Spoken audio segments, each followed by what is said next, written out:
Rahajang Semeng, selamat pagi, Semeton Sami. Kali ini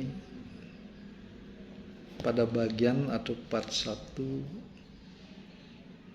Abdi Bali hadir dalam visi yang berbeda, yaitu visi budaya yang mengangkat perspektif bahasa Bali sebagai bahasa etika, bahasa sopan santun, bahasa moral dalam kehidupan masyarakat Bali. Ngiring Semeton, kita mulai saja. Kenapa saya mengangkat tema budaya hari ini? Terkait dengan pentingnya bahasa Bali sebagai perspektif, bahasa etika, bahasa moral, bahasa sopan santun, seperti yang saya sampaikan tadi. Saya akan melihat ke masa lalu dulu. Kenapa sih bahasa Bali ini dianggap sebagai bahasa yang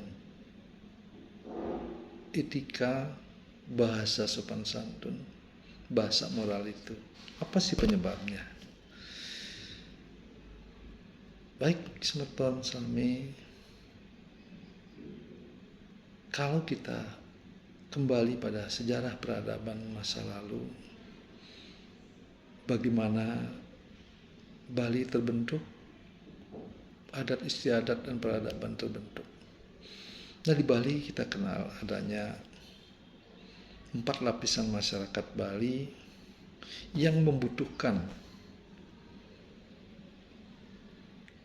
penghargaan tersendiri lewat bahasa sebagai alat komunikasi itu sendiri. Lapisan masyarakat yang saya maksud tadi adalah lapisan Wangsa Brahmana, Wangsa Ksatria, Wangsa Wesya, dan Wangsa Sudra. Lapisan masyarakat ini juga kalau kita lihat ke belakang lagi di peradaban masa Majapahit juga ada yang disebut dengan 4 lapisan masyarakat, yaitu Catur Kasta.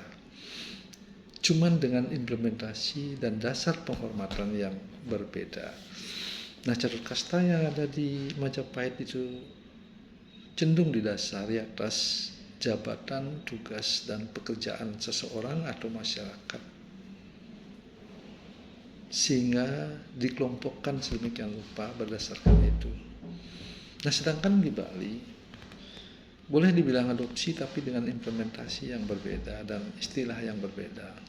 Satu Wangsa di Bali adalah 4 lapisan masyarakat Bali yang diakui secara kelahiran. Nah, ini artinya apa? 4 lapisan masyarakat itu sebut saja kesatria. Tidak mungkin kesatria melahirkan sudra, melahirkan brahmana, atau melahirkan wesya. Kesatria akan melahirkan kesatria, sudra, brahmana, wesya.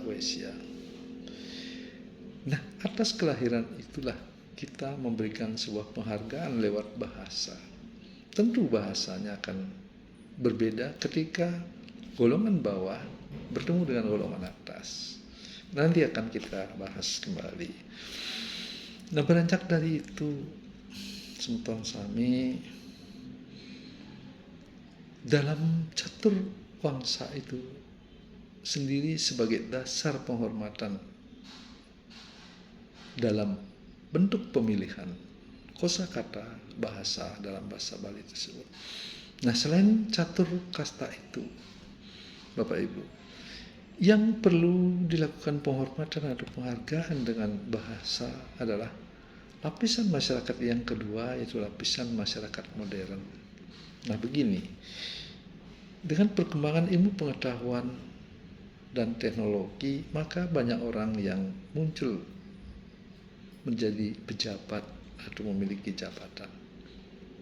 Orang-orang seperti itulah yang saya anggap atau kita anggap sebagai lapisan masyarakat modern yang perlu kita hormati dan hargai dengan bahasa.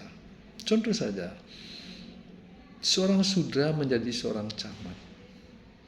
Karena sudra berjabatan sebagai camat, maka bawahan walaupun dia adalah seorang triwangsa tetap melakukan penghormatan dengan bahasa kepada pejabat camat walaupun dia orang sudra. Itulah fleksibelnya di masyarakat modern. Apalagi pejabatnya adalah orang triwangsa, itu pasti kita lakukan penghormatan. Nah demikian Saudara Sami, barangkali untuk part atau bagian 1 ini saya melihat bahwa bahasa Bali memang harus disusun dan dipilih kosakata atau bahasanya secara fleksibel sesuai dengan situasi komunikasi di masyarakat itu sendiri. Ini semua menikah dulu rahayu.